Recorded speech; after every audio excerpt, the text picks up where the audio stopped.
beat your ass, girl. Y'all already know what time it is. I got the black V-neck on.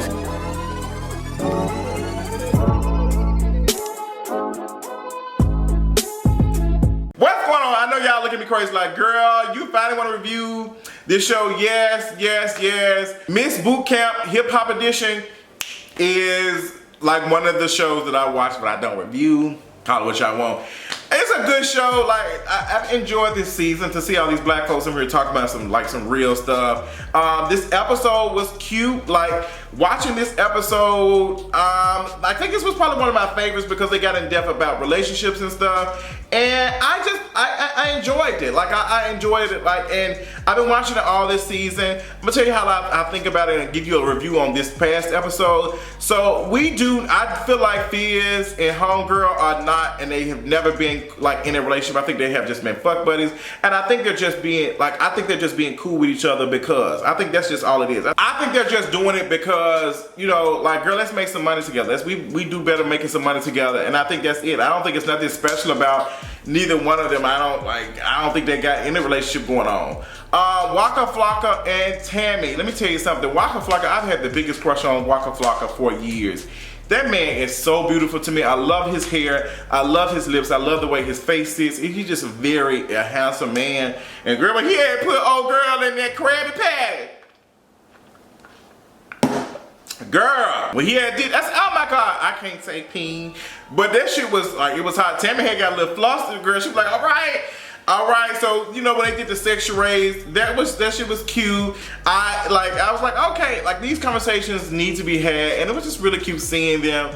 But Waka Flocka, I can tell he's very playful and he's all over the place and stuff. And I can tell that Tammy, you know, she gets annoyed by him. You know, some of the stuff he's done. Y'all know Waka Flocka has, you know, cheated in the past, and he can't keep his eyes to himself. He can't keep his hands to himself. And it's just like Tammy's just like, she's been dealing with some of this stuff publicly. And you know the disrespect that she has been dealing with on social media is a lot. So I'm hoping that Waka Flocka gets it together. He seems like he do care about her a lot, and he respects her in some type of way. Now it was funny seeing all of them talk about how good their sex was, and the sex is good. But like how important, like it really makes you think, how important is sex when you're not really truly happy? Like none of them are really honestly like happy. Like all of them, you know, are getting something out of this thing. Like a lot of stuff. Even my girl Jessica Dime, so disrespectful. I'm so disrespecting them hoes. I love her man. I think his name is Shawne. I love him. Child, when Shawne walked up to Soulja Boy and told his ass, like, bro, you need to calm down. Like, we already had this conversation. Like, bro, it's not what you say, it's how you say it. We've already talked about this. Like, be careful. Baby, when Dime got up, she said, I beat your ass. The Memphis jumped out. Like, girl, she had got up. She said, you ain't finna disrespect me, and you ain't finna disrespect my man.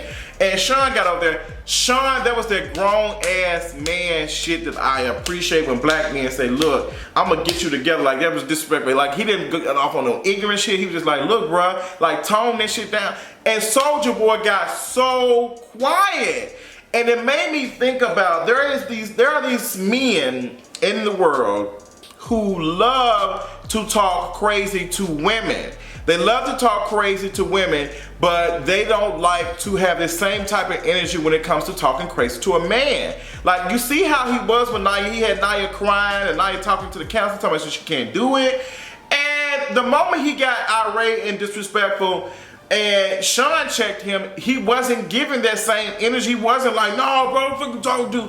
But he does it to Nia Lee all the time. Like, he does that to Nia.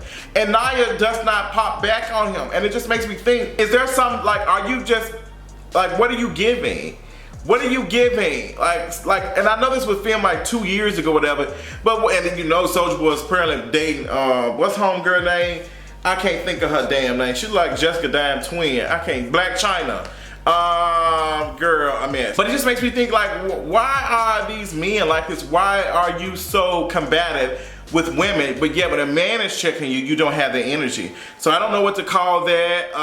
Like that shit ain't safe at all. And Naya, girl, I just hope this man has never put his hands on you, but it seems like that he would if he was pushed enough. Like, he was going off about closing the door, and she didn't close the door on his face. Like, it was just a lot. He was just talking crazy, and not only was he talking to her crazy, he was doing it in front of a lot of folks. And I was just extremely turned off. And anytime they in the confessional talking together, Soulja Boy, like, he high off of some shit that you can't buy in the store or from your local drug department. And I'm not talking about the shit that come out the trees or the grass. I'm talking about the shit that be under your sink. Like, girl, I don't trust Soulja Boy at all. So Lil Mo explains that, you know, Lil Mo and Charles, girl, I don't know where to start. First of all, I think Charles is fine as hell. I like Charles too. I hate Lil Mo and her wigs. First of all, let me have a second with you, Lil Mo, because you took it like, girl, we follow each other on Twitter. But since I'm gonna block your silly ass when you went on the Breakfast Club talking all this silly shit, talking about some R. Kelly and you know, these girls and shouldn't have been doing it. Like, you did a lot of victim blaming shit, and like you came off just as trash as your husband is. So girl, you gotta get your shit together. And Lil Mo and Charles, like, I do feel like that Charles is kind of pressed a little bit because Lil Mo does have all the attention. She has all whatever attention she's getting, and a little coin. And I believe just Charles just provided Lil Mo with good dick, but not no good actual loving. And Lil Mo seems to be okay with that. Like, Lil Mo, you say that like the relationships you've been in don't last past, you know, the marriages you've been in don't last more than 3 years. You've only been married to this man, what, 4 years? Like, girl, it really seemed like y'all about to break up, and girl, the shit they showing for next episode, like y'all fighting. Girl, I know what to tell you, but girl, that shit don't look healthy at all. Like, you pushed that man, and he was on a phone call, FaceTime with this girl around, what was it, like 12 o'clock, midnight or something, 12 o'clock, 1 o'clock, 2 o'clock, rock. Like, girl, he was trying to get his rocks off with this woman. He said, tell me you love me. Tell me you love me, do you love him? Shout out to Countess Vaughn for getting 1 million streams, but do you love him?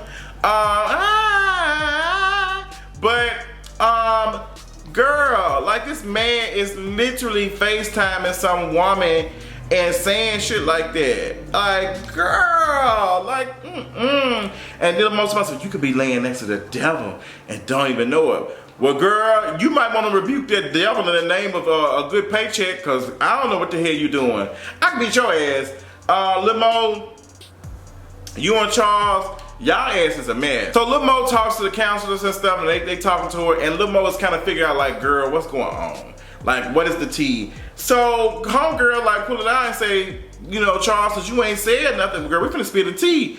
So they bring her in and say, girl, we saw you talking to homegirl on this phone, and Lil Mo started popping off. She just like, was it that bitch? It was that damn bitch that you told? Like, he finally comes out and says that he wasn't talking to his sister, because that was the excuse that he used. But the conversation how you had it, you wasn't talking to your sister.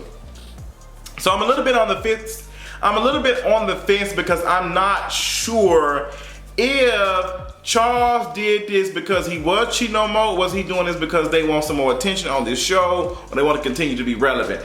I really can't tell you honestly, because I don't put nothing past neither one of them, especially Mo, because I think they just want some attention at this point. Like, I like Lil Mo. I follow her on Twitter because of that. Like, I liked her on the show with what was the other, like the R&B divas. Like, I enjoy Lil Mo with, like, her realness and stuff. But I don't like to see this version of Lil Mo. It's entertaining, but at the same time, I don't want to see this. And then, Lil Mo, you kind of really disappointed me when you went on the Breakfast Club and you started saying all this silly stuff. Like, I just don't know what it is about y'all, like, wanting to protect these folks who should not, like, who are out here raggedy as hell.